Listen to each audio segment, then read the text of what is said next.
नमस्कार, मैं दीपक कुमार आप सभी का स्वागत करता हूं दादा डायलॉग में। दोस्तों, आप सभी से निवेदन है कि वीडियो को देखिए, लाइक कीजिए, शेयर कीजिए और चैनल को सब्सक्राइब। दोस्तों, आज हम बात करेंगे फिर से बिहार के मुख्यमंत्री नीतीश कुमार जी और उनकी पार्टी जेडीयू के ऊपर। दरअसल पिछले काफी दिनों से यह चर्चा चल रहा है कि नीतीश कुमार जी किसी भी तरीके से चाह रहे हैं कि वह इस तथाकथित इंडिया अलायंस से बाहर निकले, लेकिन वह इसलिए नहीं निकल पा रहे हैं कि उनके सामने कोई बेहतर विकल्प नहीं है। लेकिन अब ऐसा लग रहा है, और सिर्फ नीतीश कुमार जी ही नहीं, इस तथाकथित इंडिया अलायंस में कई एक सारे ऐसे दल हैं जो वो भी चाह रहे हैं कि इस अलायंस से हम बाहर निकले, लेकिन वह भी इसलिए नहीं निकल रहे हैं कि इस देश में, क्योंकि वो नहीं चाह रहे हैं कि इस इंडिया अलायंस को टूटने का जो आरोप हो वो उनके ऊपर सीधे सीधे लगे। इसलिए निकलने के मूड में तो बहुत सारे लोग हैं, लेकिन दिक्कत इस बात का है कि कोई पहल नहीं करना चाह रहा है। कोई यह नहीं दिखाना चाह रहा है कि इस इंडिया अलायंस का सर्वनाश का कारण मैं बनूं। जनता में यह खबर नहीं जाए कि फलाने दल ने या फलाने नेता ने इतने बड़े मजबूत अलायंस को तोड़ दिया। यही कारण है कि लाख जुत्तम पैजार के बावजूद ऐसा कोई दिन नहीं है जिस दिन इस अलायंस के अंदर लत्तम जुत्ता नहीं हो रहा हो, एक पार्टी दूसरे को गाली न दे रहा हो, एक नेता दूसरे को नीचा नहीं दिखा रहा हो। फिर भी सबका मजबूरी यह है कि वह इस दलदल से बाहर नहीं निकल सकता है। लेकिन जिस तरीके से पिछले कुछ दिनों में नीतीश कुमार जी और उनके पार्टी से संबंधित खबर चल रहा है, वह अब धीरे धीरे इस बात को और मजबूत करता जा रहा है कि जो नीतीश कुमार इस पूरे इंडिया अलायंस नामक दलदल को, अलायंस को बनाया, वही नीतीश कुमार इसको खत्म भी करेगा। वो अलग बात है कि रोज इस समय नीतीश कुमार और उनके पार्टी से जुड़े हुए लोग यह बयान देते हैं कि नीतीश कुमार इंडिया अलायंस से कहीं नहीं जा रहे हैं, वह इंडिया अलायंस में रहेंगे, वह एनडीए में शामिल नहीं हो रहे हैं, हम मजबूती से इस अलायंस के साथ है। लेकिन इस तरीके से नीतीश कुमार जी फैसले ले रहे हैं अपने पार्टी में और अपने पार्टी को लेकर, उससे तो ऐसा नहीं लग रहा है कि नीतीश कुमार जी इस अलायंस में रहना चाहते हैं। जी हाँ, दरअसल आप सभी को पता है कि इस समय इंडिया अलायंस में जो सबसे बड़ा मुद्दा है, वह मुद्दा यह है कि सीट शेयरिंग का क्या फॉर्मूला हो, किस तरीके से तय किया जाए कि कौन सा पार्टी किस राज्य में कितने सीटों पे चुनाव लड़ेगी, कौन पार्टी दूसरे पार्टी के लिए, कौन सा दल दूसरे दल के लिए अपने सीटों का त्याग करेगी। ऐसी परिस्थिति में नीतीश कुमार जी ने और उनकी पार्टी जेडीयू ने आगामी लोकसभा चुनाव के मद्देनजर उम्मीदवार उतारना शुरू कर दिया है सीटों से। जी हाँ, जिस समय पूरा इंडिया अलायंस में दल शामिल यह सोच रहा है कि हम किस सीट पे चुनाव लड़ेंगे और हमें कौन सा सीट मिलेगा और हम कौन सा सीट छोड़ेंगे, ऐसे परिस्थिति में नीतीश कुमार जी अपना कैंडिडेट उतारना शुरू कर दिया है। और नीतीश कुमार जी का जो यह फैसला है, यह जो निर्णय है, इसको देखकर स्पष्ट समझ में आता है कि नीतीश कुमार जी पूरे मूड में है कि किसी भी तरीके से यह अलायंस खत्म हो जाए, जिससे उनके सामने कोई बेहतर विकल्प नजर आवे। क्योंकि नीतीश कुमार जी जिस उम्मीद से इंडिया अलायंस बनाया था, उनका वह उम्मीद पूरी तरह से असफल होता हुआ दिख रहा है।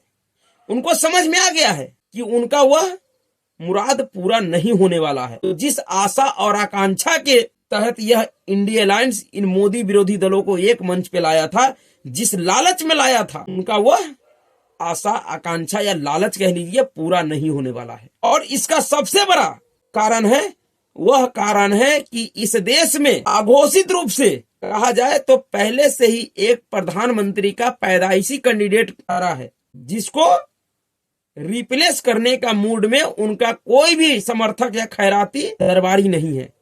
उसको किसी भी शर्त पे राहुल गांधी के सिवाय कोई और पसंद ही नहीं है, वो किसी को रहने ही नहीं दे सकते हैं। लाख कोशिश कर ली नीतीश कुमार जी कि वह इस इंडी गठबंधन के ऊपर दबाव बना लेंगे और दबाव बनाकर प्रधानमंत्री पद का उम्मीदवार घोषित करवा लेंगे अपने आप को, वह संभव नहीं है। ऐसे खबर चल रहा है कि नीतीश कुमार जी को संयोजक बनाया जा सकता है, लेकिन इस संयोजक का हैसियत क्या होगा? जिस कांग्रेस पार्टी में उनके राष्ट्रीय अध्यक्ष का हैसियत सिर्फ इतनी है कि जब तक परिवार का लोग व्यक्ति कुर्सी पे नहीं बैठ जाता है तब तक उनको खुद बैठने के लिए सोचना पड़ता है, उस कांग्रेस पार्टी के अंडर में जो यह इंडी अलायंस बना है, जिसको पूरी तरह से कांग्रेस पार्टी हाईजैक कर चुका है। क्योंकि अगर दल के रूप में भी देखा जाए, पार्टी के रूप में भी देखा जाए, तो कांग्रेस पार्टी सबसे बड़ा दल है और राष्ट्रीय स्तर का पार्टी है।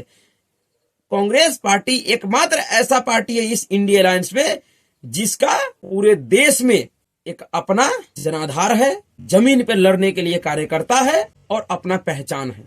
बाकी इस अलायंस में ऐसा कोई भी दल नहीं है जिसकी पहचान, जिसका आधार, जिसका नेटवर्क अपने राज्य से बाहर हो।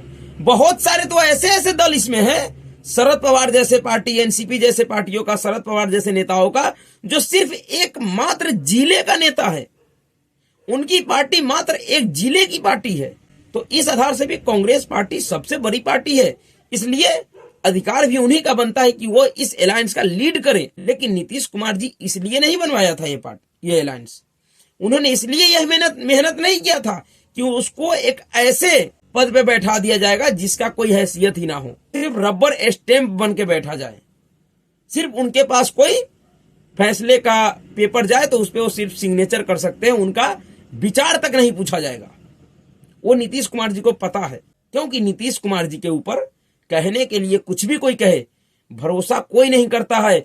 वह लोग भी नहीं कर रहा है जिनके साथ वह भी सरकार में है। वो भी 100% श्योर नहीं है नीतीश कुमार जी को लेकर कि नीतीश कुमार जी हमेशा इस गठबंधन में बने रहेंगे। उसको भी डर है कि किसी भी समय नीतीश कुमार जी इस इंडी अलायंस और इस तथाकथित महागठबंधन से बाहर हो जाएंगे और बिहार सरकार कोलैप्स कर जाएगी, गिर जाएगी।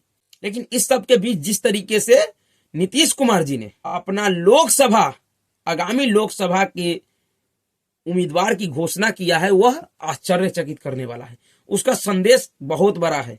या तो नीतीश कुमार जी उसके माध्यम से दबाव बनाना चाह रहे हैं, जो उनका दबाव काम नहीं आने वाला है। अगर वो दबाव बना भी रहे हैं, यह सोच भी रहे हैं कि हम इस तरीके के कार्यों से कोई दबाव बन जाएगा और हमें प्रधानमंत्री पद का उम्मीदवार घोषित किया जाएगा, तो शायद उनका यह सोचना गलत है।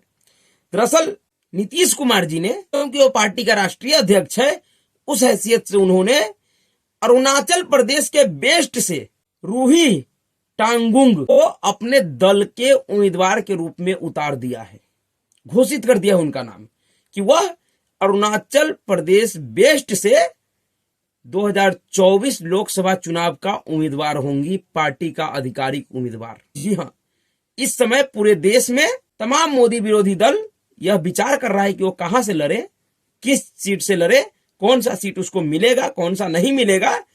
इस परिस्थिति में नीतीश कुमार जी का यह फैसला सिर्फ चौंकाने वाला ही नहीं है, इसका अलग राजनीतिक संदेश है। इसका दो ही अर्थ हो सकता है, या तो नीतीश कुमार जी दबाव बनाने का प्रयास कर रहे हैं, जो कि बनता हुआ ना दिख रहा है और ना दिखेगा, और दूसरा यह कि नीतीश कुमार जी इस फैसले के माध्यम से यह बताना चाह रहे हैं कि भविष्य में वो कभी भी इस तथाकथित इंडी अलायंस से बाहर निकल सकते हैं। क्योंकि जिस मकसद के लिए यह इंडी अलायंस बनाया गया था, जिस मकसद के लिए नीतीश कुमार जी ने इतना मेहनत किया था, उनका वह मकसद नहीं पूरा होने वाला है। एक बार फिर से 2024 में नरेंद्र मोदी जी और उनका सरकार बड़े धूमधाम से आ रहा है और फिर से तीसरी बार नरेंद्र मोदी जी प्रधानमंत्री बनने जा रहे हैं।